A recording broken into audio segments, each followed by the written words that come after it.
नमस्कार दोस्तों, आप सभी का स्वागत है नर्सिंग केयर इंस्टीट्यूट के डिजिटल प्लेटफॉर्म के ऊपर। जी दोस्तों, हम पढ़ रहे थे ईएनटी डिसऑर्डर्स, ईयर डिसऑर्डर्स, जिसके अंदर हमने प्रीवियसली काफी डिजीजेज डिस्कस की। आज हम डिस्कस करेंगे मैस्टोइडाइटिस के बारे में। आज हम डिस्कस करेंगे किसके बारे में? मैस्टोइडाइटिस के बारे में। मैस्टोइडाइटिस, तो देखो, मैस्टोइडाइटिस मैस्टोइडाइटिस जो है वो क्या है, क्या इसका डेफिनेशन है, क्या इसका इटियोलॉजी है, क्या इसका कोज बन रहा है, क्या इसके रिस्क फैक्टर है, क्या इसका पैथोफिजियोलॉजी मेंशन है, और क्या इसका जो क्लिनिकल मैनिफेस्टेशन है, डायग्नोस्टिक इवैल्यूएशन है, क्या मैनेजमेंट स्ट्रेटेजी रहने वाली है, ये सभी अपन यहाँ पे पढ़ेंगे। तो फर्स्ट वन हम पढ़ते हैं मैस्टोइडाइटिस। मैस्टोइडाइट क्या? मैस्टोइडाइट। तो मैस्टोइड क्या है? सबसे पहले मैस्टोइड क्या है? तो मैस्टोइड वर्ड से आप सभी विज्ञात है कि सर ये तो बोन है। क्या है? बोन है। अब बोन कहाँ है सर? तो बोन ये बिहाइंड द ईयर जो ये दिख रहा है, ये बाहर के ओसिकल, ये क्या है? अपना मैस्टोइड प्रोसेस है, मैस्टोइड बोन है। तो हम बोल सकते हैं कि मैस्टोइड क्या है? बोन है। अब इस बोन के अंदर जब आइटिस लगा हुआ है, क्या लगा हुआ है? आइटिस, तो क्या हो रहा है? इन्फ्लामेशन हो रहा है। क्या हो रहा है? इन्फ्लामेशन हो रहा है। तो inflammation of the mastoid process and mastoid bone is known as mastoiditis. कि मैस्टोइडाइटिस क्या है? कि इन्फेक्शन एंड इन्फ्लामेशन की कंडीशन हो जाए मैस्टोइड प्रोसेस में, and behind the ear that was condition is called as mastoiditis. Okay, ये अपना क्या होता है? डेफिनेशन होता है। उसके बाद में हम देखते हैं कि इटियोलॉजी क्या होने वाला है। इटियोलॉजी क्या होने वाला है? तो इटियोलॉजी से पहले आप ये और जानिए कि मैस्टोइडाइटिस जो हमने पढ़ा था ओटाइटिस मीडिया, क्या पढ़ा था? Otitis media. तो जो ओटाइटिस मीडिया है, infection and inflammation of the middle ear, infection and inflammation of the middle ear, उसके अंदर हमने देखा था कि जो क्रोनिक टाइप का, कौन से टाइप का? क्रोनिक टाइप का ओटाइटिस मीडिया है, क्रोनिक ओटाइटिस मीडिया है, उसके अंदर क्या होता है कि मैस्टोइड प्रोसेस में इन्वॉल्व होता है और वो लीड करवाता है मैस्टोइडाइटिस को। ओके, तो हम बोल सकते हैं कि जो क्रोनिक ओटाइटिस मीडिया है उसका एक प्रकार का ये कॉम्प्लिकेशन है। क्या है? कॉम्प्लिकेशन है। देखिए, जो क्रोनिक ओटाइटिस मीडिया है उसका कॉम्प्लिकेशन आपके सामने क्या है? मैस्टोइडाइटिस है। ओके, अब ये देखिए कि क्रोनिक ओटाइटिस मीडिया में जो स्पेशली इन्फेक्शन इंफॉर्मेशन वो टिम्पेनिंग मेम्ब्रेन का, स्टेन ट्यूब का, मैस्टोइड प्रोसेस का, ये इन्वॉल्व करते हैं अपन। और जो क्रोनिक ओटाइटिस मीडिया है वो किसकी वजह से देखने को मिलता है? परसिस्टेंट एक्यूट ओटाइटिस मीडिया की वजह से देखने को मिलता है। तो जब अपन इसकी डेफिनेशन रखते हैं तो उसमें भी देखते हैं कि mostly occurrences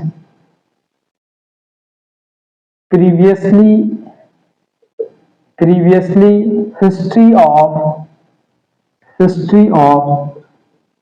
acute otitis media, acute otitis media, कि जो acute and chronic otitis media है, यदि पेशेंट को हो रखा था पहले और उसका ट्रीटमेंट सही से नहीं हुआ है, या फिर एक्यूट कन्वर्ट होकर क्रोनिक में चेंज हो गया है, तो इस कंडीशन के दौरान आपको मैस्टोइडाइटिस देखने को मिलता है। तो मैस्टोइडाइटिस वैसे तो डायरेक्ट होने का कंसेप्ट है नहीं, बाकी स्पेशली हम देखें तो किसी और इंफेक्शन की वजह से ज्यादातर ये लीड होता है, जिसको अपन मैस्टोइडाइटिस में कंसीडर करते हैं। ठीक है, इसके बाद में हम पढ़ते हैं इटियोलॉजी। इटियोलॉजी के अंदर हम देखते हैं कि इटियोलॉजी के अंदर आप बोल सकते हैं कि सबसे पहले तो आप लिखेंगे एक्यूट ओटाइटिस मीडिया। क्या लिखेंगे? Acute otitis media. जो एक्यूट ओटाइटिस मीडिया है, एक्यूट ओटाइटिस मीडिया है, यदि वो हिस्ट्री के अंदर है तो अपने को क्या देखने को मिलेगा? मैस्टोडाइटिस देखने को मिलेगा। उसके बाद में सेकेंड वन कोलेस्टिटोमा। कोलेस्टिटोमा, कोलेस्टिटोमा क्या है? ये एक प्रकार का क्या है? कोलेस्टिटोमा सिस्ट है। क्या है? सिस्ट है इन दी मिडिल ईयर। कहां पे है? मिडिल ईयर में है, मिडिल ईयर। और ये जो मिडिल ईयर में सिस्ट है, ये सिस्ट क्या करवाता है कि blockage blockage the drainage of year. जो ईयर का ड्रेनेज है उसको ये क्या करता है? ब्लॉक करता है। तो एक प्रकार का सिस्ट हो जाना मिडिल ईयर के अंदर और वो ड्रेनेज को ब्लॉक कर सकता है, उस कंडीशन को अपन कोलेस्टिटोमा बोलते हैं। ठीक है। उसके बाद में आता है इन्फेक्शंस। भाई हम बोल रहे हैं ओटाइटिस मीडिया का इन्फेक्शन इन्फ्लामेशन है, मैस्टोइड बोन प्रोसेस का इन्फेक्शन इन्फ्लामेशन है। तो ये कंडीशन भी कहीं ना कहीं क्या करवा सकती है? आगे इन्फेक्शन इन्फ्लामेशन की कंडीशन को लीड करवा सकती है। तो इन्फेक्शन इन्फ्लामेशन और भी कंडीशंस की वजह से हो सकता है। तो इन्फेक्शन एजेंट्स जिसके अंदर हम लिख सकते हैं बैक्टीरियल स्पेशल है। कौन सा? बैक्टीरियल इन्फेक्शन इंपोर्टेंट है। ठीक है। अब बैक्टीरियल में देखिए स्ट्रेप्टोकोकस न्यूमोनी, स्ट्रेप्टोकोकस न्यूमोनी, ये फर्स्ट वन है। ओके। नेक्स्ट वन आता है staphylococcus, staphylococcus Orius, Orius. Okay. Haemophilus influenza, Haemophilus influenza and इसी के अलावा इकोलाई, इकोलाई, इस्चेरिया कोलाई या फिर इकोलाई। ये कुछ बैक्टीरियल इन्फेक्शंस हैं जो कि कंडीशन को लीड करवा सकते हैं। तो हमने देखा कि एक्यूट ओटाइटिस मीडिया कंडीशन हो या फिर कोलेस्टिटोमा कंडीशन हो या फिर बैक्टीरियल इन्फेक्शंस हो जिसके अंदर स्ट्रेप्टोकोकस न्यूमोनी, स्टेफाइलोकोकस ओरियस और हीमोफिलस इन्फ्लुएंजा और इकोलाई, ये कंडीशन क्या करवा सकती है? मैस्टोडाइटिस कंडीशन करवा सकती है। ठीक है। ये अपना होता है इटियोलॉजी का सिम्टम। नेक्स्ट वन आता है पैथोलॉजी। क्या आता है? पैथोफिजियोलॉजी। कि फिजियोलॉजी में कहां पे अल्टरेशन आया है? फिजियोलॉजी में कहां पे अल्टरेशन आया है? तो इसके अंदर देखिए जो आपका मैस्टोडाइटिस है इसके अंदर एयर सेल्स भी इन्वॉल्व होती है। कौन सी चीज? Air cells also involve. Okay. अब समझिए एयर सेल क्या है। तो एयर सेल जब एक्सटर्नल ईयर और मिडिल ईयर के बीच में जो पाथवे बना होता है उस पाथवे के मिड के अंदर क्या पाई जाती है? एयर सेल्स पाई जाती है। कहां पाई जाती है? External ear to middle ear pathway in between the area find some species cell जिनको हम बोलते हैं एयर सेल। तो इन एयर सेल के भी इंफेक्शन के चांसेस रहते हैं। तो ये इंफेक्शन की कंडीशन एयर सेल्स भी लीड करवा सकती है मैस्टोडाइटिस का। तो हम सबसे पहले बोल सकते हैं कि किसी प्रकार का पसवस है, सीरस है, यदि वो एक्यूमुलेट होता है, वो ज्यादा दिन तक ड्रेनेज होता है, उसके बाद में वो ब्लॉकेज सिस्टम करता है, तो बिहाइंड का मैस्टोइड प्रोसेस जाता है, तब जाके वो पैथोफिजियोलॉजी क्रिएट करता है। तो हम लिख सकते हैं सबसे पहले due to etiological factor. First one लिखिए due to etiological factor, etiological factor specially bacterial infection, bacterial infection. ठीक है। अब देखिए कि जो भी इटियोलॉजिकल फैक्टर अपन ने रखे हैं, कोलेस्टिटोमा है, एक्यूट ओटाइटिस मीडिया है या फिर आपके स्पेशली बैक्टीरियल इन्फेक्शन है, इनकी वजह से क्या होता है कि inflammation in the ear and upper respiratory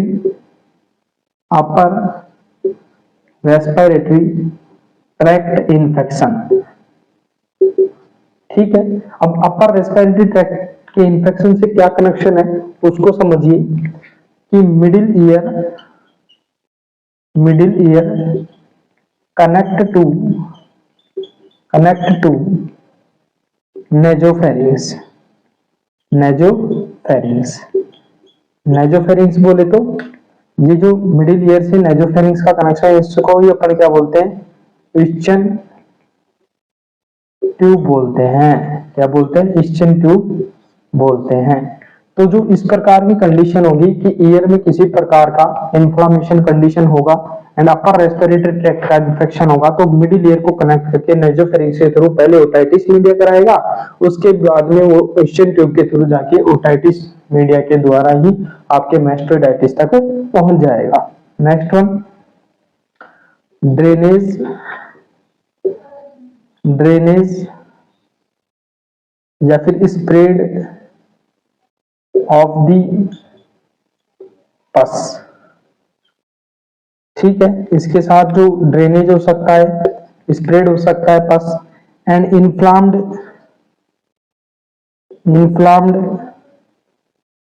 surrounding ear, then inflam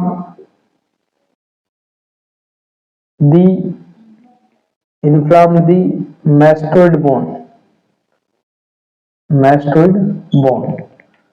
that last one develop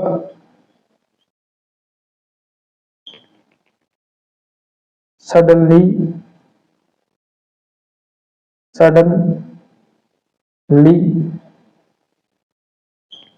progressing hearing loss। ठीक है, समझिए कि हमने रखा पैथोफिजियोलॉजी के अंदर कि जितने भी टियोलॉजिकल फैक्टर्स हैं, जो भी स्पेशली बैक्टीरियल इन्फेक्शन है जिसके अंदर हमने पढ़ा है स्ट्रेप्टोकोकस न्यूमोनिया है, स्टेफाइलोकोकस ऑरियस है, हीमोफिलस इन्फ्लुएंजा है या फिर इकोलाई है, एंड ये इन्फ्लेमेशन की कंडीशन करेंगे एयर में या फिर अपर रेस्पिरेटरी ट्रैक्ट इन्फेक्शन में, जिसकी वजह से मिडिल ईयर टू नेजोफेरिंग का जो कनेक्शन है बाय द ईस्चन ट्यूब उसके अंदर इन्फ्लेमेशन देखने को मिलेगा, वो ओटाइटिस मीडिया को लीड करवाएगा। ओटाइटिस मीडिया जब क्रोनिक टाइप के अंदर चेंज होगा मोर देन 6 वीक में, तब जाके वो मास्टोइडाइटिस को करवाएगा। एंड इसी के साथ जो पस वगैरह हो सकती है वो भी ड्रेन हो सकते हैं, और पस यदि होगी तो इन्फ्लेमेशन होगा सराउंडिंग एयर में एंड उसके मास्टोइड बोन के अंदर, और ये कंडीशन जाके सडनली क्या करवा देगा, फिर हियरिंग लॉस करवा देगा। प्रोग्रेसिवली हियरिंग लॉस होगा, सडन होगा लेकिन प्रोग्रेसिवली होगा, धीरे धीरे डेवलप हुआ है, उसकी वजह से ये कंडीशन आपको देखने को मिलेगी। तो देखिए हमने पढ़ा मास्टोइडाइटिस क्या है, मास्टोइडाइटिस का डेफिनेशन इंट्रोडक्शन क्या है, उसके बाद में एटियोलॉजी क्या है, उसके बाद में हमने पढ़ा पैथोफिजियोलॉजी क्या है। अब हम पढ़ेंगे कि साइन एंड सिम्टम क्या रहने वाले हैं। अब हम क्या पढ़ेंगे, साइन एंड सिम्टम क्या होने वाले हैं। तो देखिए जो साइन एंड सिम्टम है, क्लिनिकल मैनिफेस्टेशंस भी हम इनको बोलते हैं, इसके अंदर ये कंडीशन जो है वो नाम से पता चल रहा है कि इन्फेक्शन इन्फ्लेमेशन की कंडीशन है। तो जो इन्फ्लेमेशन के साइन आने हैं वो तो देखने को मिले ही मिलेंगे, सही है, कि जो इन्फ्लेमेशन के साइन आने हैं वो तो आपको देखने को मिले ही मिलेंगे। तो देखिए कि हम बात करते हैं सबसे पहले sign and symptom. Sign and symptom, तो देखिए साइन एंड सिम्टम के अंदर रेडनेस, देखो कितना अच्छा संयोग है कि रेडनेस रेड से लिखा जा रहा है, redness comma swelling, irritation in the behind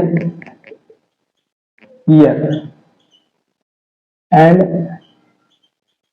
mastoid bone with process।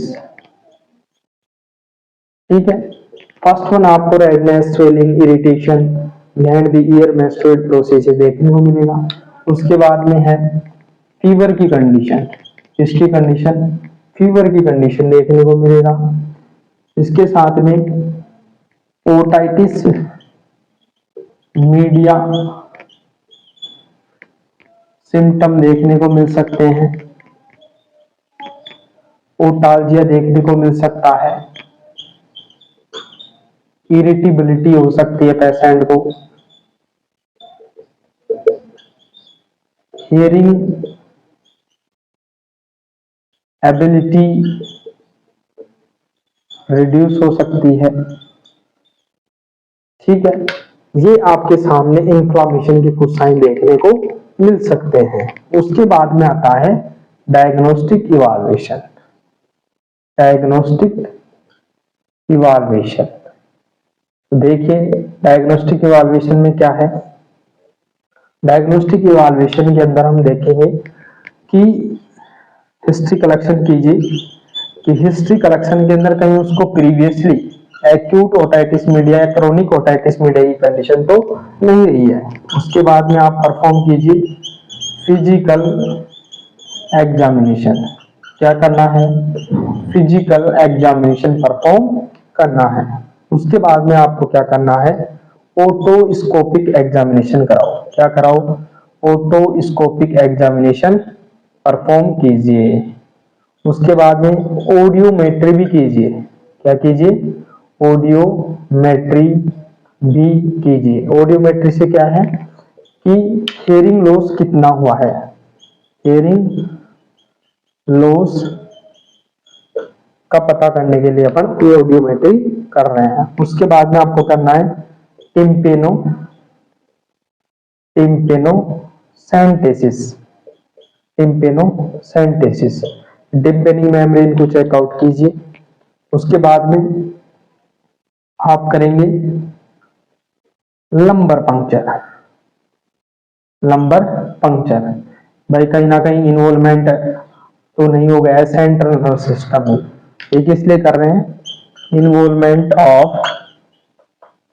Involvement of CNS, central nervous system का इन्वॉल्वमेंट तो नहीं हो गया है, इसके लिए अपन ये कर रहे हैं। इसके अलावा आप कर सकते हैं कि mastoid bone x ray, mastoid bone x ray, ये भी आप परफॉर्म करेंगे। तो देखिए हमने डायग्नोस्टिक इवैल्यूएशन और साइलेंट सिम्टम को पढ़ा। साइलेंट सिम्टम में आपको इन्फ्लामेशन की साइन है, रेडनेस है, स्वेलिंग है, इरिटेशन है, जो कि बेहन दियर एंड मेस्टोइड प्रोसेस देखने को मिलेगा। इसके अलावा फीवर कंडीशन देखने को मिलेगा। ओटाइटिस मीडिया की साइलेंट सिम्टम देखने को मिल सकते हैं। ओटाल्जिया, इरिटेबिलिटी और हियरिंग एबिलिटी रिड्यूस देखने को मिलेगी। उसके बाद में हमने बात की डायग्नोस्टिक इवैल्यूएशन जिसमें हिस्ट्री करेक्शन में आपको क्या करना है? ओटाइटिस मीडिया का पता करना है। उसके बाद में फिजिकल एग्जामिनेशन करना है, ओटोस्कोपिक एग्जामिनेशन परफॉर्म करना है, ऑडियोमेट्री परफॉर्म करना है, टिम्पेनोसेंटेसिस परफॉर्म करना है, लंबर पंक्चर परफॉर्म करना है और मैस्टोइड बोन एक्सरे करना है। टिम्पेनोसेंटेसिस में अपन क्या कर सकते हैं? कल्चर कर सकते हैं। क्या कर सकते हैं? कल्चर कर सकते हैं और बैक्टीरियल इंफेक्शन किस प्रकार का हुआ है इसका अपन पता कर सकते हैं। ये अपना डायग्नोस्टिक इवैल्यूएशन होता है। उसके बाद में अब हम बात करते हैं कि मैनेजमेंट क्या होने वाला है। अब हम बात करते हैं कि मैनेजमेंट क्या होने वाला है। तो मैनेजमेंट के अंदर सबसे पहले हम पढ़ेंगे मेडिकल मैनेजमेंट। क्या पढ़ेंगे? Medical management. देखिए मेडिकल मैनेजमेंट में क्या करना है? इन्फेक्शन इन्फ्लामेशन की कंडीशन है तो आपको एंटीबायोटिक्स देने हैं। क्या देने हैं? एंटीबायोटिक्स देने हैं। पेन की कंडीशन है तो एनाल्जेसिक्स देने हैं। क्या देने हैं? एनाल्जेसिक्स देने हैं। इसके अलावा फीवर की कंडीशन है तो एंटीपायरेटिक्स देनी है, एंटीपायरेटिक्स देनी है। इसके अलावा आप ईयर इरिगेशन भी परफॉर्म कर सकते हैं, ईयर इरिगेशन भी परफॉर्म कर सकते हैं। ये अपने क्या है? मेडिकल मैनेजमेंट स्ट्रेटेजी के अंदर पॉइंट अपने रखे हैं। उसके बाद में आता है सर्जिकल मैनेजमेंट। क्या आता है? Surgical management. तो देखिए सर्जिकल मैनेजमेंट के अंदर अपन स्पेशली कंडक्ट करेंगे मैस्टोइडेक्टोमी। मैस्टोइडेक्टोमी ट्रीटमेंट ऑफ चॉइस का यही रहता है। क्या रहता है? ट्रीटमेंट ऑफ चॉइस इसका यही रहता है। कई बार पूछा भी जाता है एग्जामिनेशन में, कॉम्पिटिटिव में, तो आप याद रखिएगा सर्जिकल मैनेजमेंट इसका क्या रहता है, तो मैस्टोइडेक्टोमी है वो इसका ट्रीटमेंट ऑफ चॉइस रहता है। अब देखिए मैस्टोइडेक्टोमी में क्या है, रिमूवल ऑफ मैस्टोइड बोन। जैसे मैस्टोइडेक्टोमी को पूछे तो सीधा सा बोलना है कि मैस्टोइड बोन को रिमूव कर दिया जा रहा है। बाकी इसके अंदर अपन फर्दर डिवाइडेशन करते हैं कि इसके अंदर अपने पास 3 फर्दर डिवाइडेशन आते हैं। इसके अंदर फर्स्ट वन रहता है आपका सिंपल, क्या रहता है, सिंपल मैस्टोइडेक्टोमी। सिंपल मैस्टोइडेक्टोमी, सिंपल मैस्टोइडेक्टोमी में क्या करना है कि आपको स्मॉल इंसिजन लगाना है, small incision behind ear and remove inflamed air cell. जो इन्फ्लाम्ड एयर सेल है उनको अपने को क्या करना है, रिमूव करना है। उस कंडीशन को अपने सिंपल मैस्टोइडेक्टोमी बोला है। उसके बाद में आता है second number cortical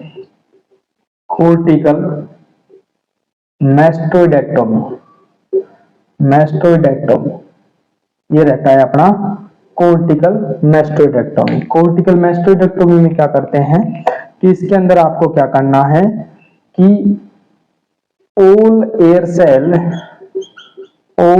cells are removed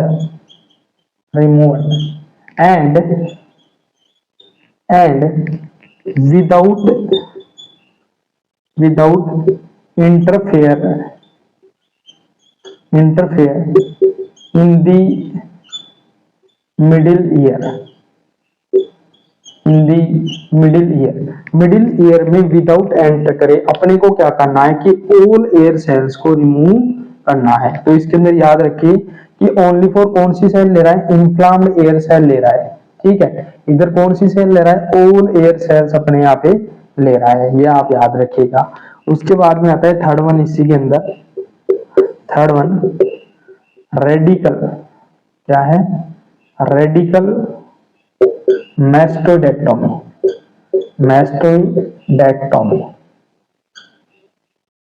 radical मैस्टोइडेक्टोमी में क्या करना है कि रिमूव्ड टिम्पेनिक मेम्ब्रेन,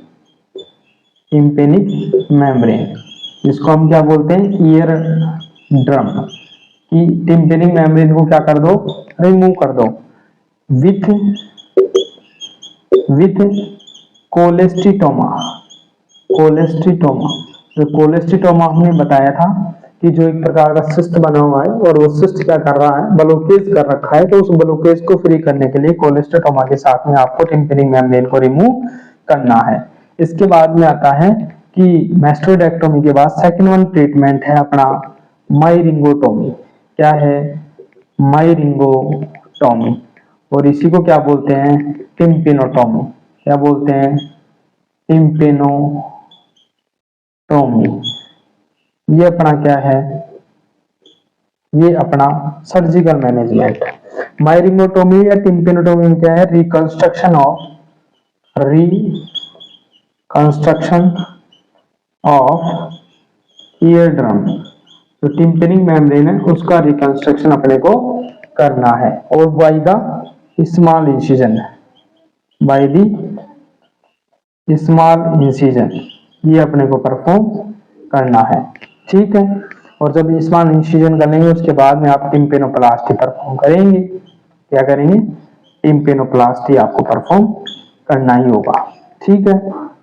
ये अपना क्या है, मैनेजमेंट। तो मैनेजमेंट को फिर से देखिए, medical management and surgical management. Medical management ही एंटीबायोटिक्स दे सकते हैं, एंटीवायरल जो है आपका एंटीबायोटिक्स के परफॉर्म कर रहे हैं कि जो आपका बैक्टीरियल इन्फेक्शन है उसके लिए। इसके अलावा एनाल्जेसिक्स यदि पेन की कंडीशन उसके लिए, एंटीपायरेटिक्स यदि फीवर हो रहा है उसके लिए, ईयर इरिगेशन परफॉर्म कर सकते हैं। सर्जिकल मैनेजमेंट में हमने बताया मैस्टोइडेक्टोमी है और माइरिंगोटोमी, जिसको हमने टिम्पेनोटोमी भी बोला है।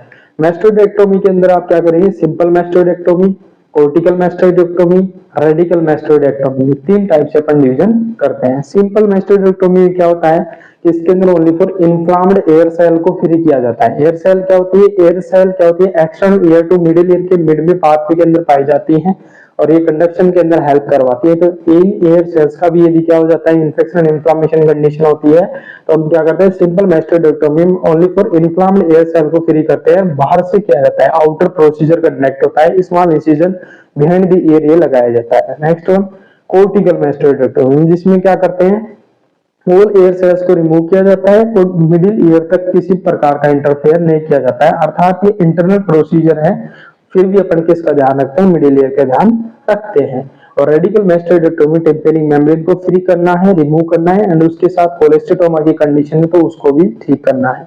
इसके अलावा मायरिंगोटोमी, जिसको टिम्पेनोटोमी बोलते हैं, जिसके अंदर अपन रिकंस्ट्रक्शन करते हैं टेम्परिंग मेम्ब्रेन का by the small incision and उसके बाद में उसके अंदर भी टिम्पेनोप्लास्टी किया जाता है। ये अपना सर्जिकल मैनेजमेंट होता है। इसके अलावा एक एक्स्ट्रा जानकारी दूं आपको, तो जब अपने मास्टोइडाइटिस के टाइप देखते हैं, क्या देखते हैं, मास्टोइडाइटिस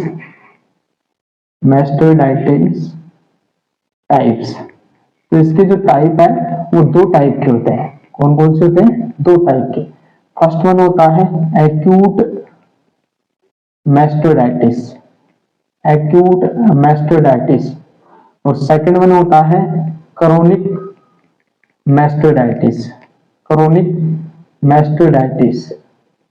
तो जो फर्स्ट वन होता है एक्यूट मास्टोइडाइटिस, उसके भी दो फर्दर टाइप होते हैं, जिसके अंदर फर्स्ट वन होता है कैटरल, क्या होता है, कैटरल, और सेकंड वन होता है कोलेसेंट ये होता है, और क्रोनिक की कोई टाइप नहीं होता है। तो जो एक्यूट मास्टोइडाइटिस होता है उसकी स्थिति होती है ASOM, क्या होती है, ASOM, और इसकी होती है CSOM। यदि एक्यूट सपोरेटिव ओटाइटिस मीडिया होता है तो एक्यूट मास्टोइडाइटिस को लीड करवाता है, यदि क्रोनिक सपोरेटिव ओटाइटिस मीडिया होता है तो क्रोनिक मास्टोइडाइटिस को डेवलप करवाता है। फिर इनके अंदर भी दो टाइप आते हैं, एक कैटरल और एक कोलेसेंट। कैटरल जो टाइप होता है वो only for acute otitis media की वजह से होता है, एक्यूट ओटाइटिस मीडिया के इन्फेक्शन की वजह से, क्योंकि ये होता है पस के इन्फेक्शन की वजह से। किसकी वजह से? पस के इन्फेक्शन की वजह से। तो देखिए मास्टोइडाइटिस के टाइप भी पूछे जाते हैं, एक्यूट और क्रोनिक मास्टोइडाइटिस। एक्यूट के अंदर कैटरल और कोलेसेंट, क्रोनिक में CSM स्टेज आती है कि क्रोनिक सपोरेटिव ओटाइटिस मीडिया रहता है तो क्रोनिक मास्टोइडाइटिस करवाएगा, यदि एक्यूट सपोरेटिव ओटाइटिस मीडिया रहता है तो एक्यूट मास्टोइडाइटिस कराएगा। उसके अंदर भी यदि ओनली फॉर एक्यूट मीडिया का ये इन्फेक्शन इन्फ्लेमेशन है तो उसमें तो कैटरल एक्यूट ओटाइटिस मीडिया बोला जाएगा, और यदि पस का इन्फेक्शन इन्फ्लेमेशन है तो उसको कोलेसेंट भी बोला जा सकता है। ठीक है, ये इसके टाइप होते हैं। इसके अलावा अपन ने देखा कि क्या मास्टोइडाइटिस का इंट्रोडक्शन एंड डेफिनेशन है, क्या इटियोलॉजी है, क्या पैथोफिजियोलॉजी है, क्या clinical manifestation and sign and symptom है। उसके बाद में हमने जाना डायग्नोस्टिक इवैल्यूएशन क्या हो सकते हैं। उसके बाद में हमने टाइप्स को भी एक बार देख लिया है कैसे। इसके अलावा management strategy, medical and surgical complete कर लिया है। इसके बाद में अपन नर्सिंग मैनेजमेंट को फॉलो करते हैं, जिसके अंदर अपन क्या करते हैं कि नर्सिंग मैनेजमेंट के दौरान आपको ध्यान रखना है कि पेशेंट्स का जो इरिगेशन है वो परफॉर्म करते रहना है।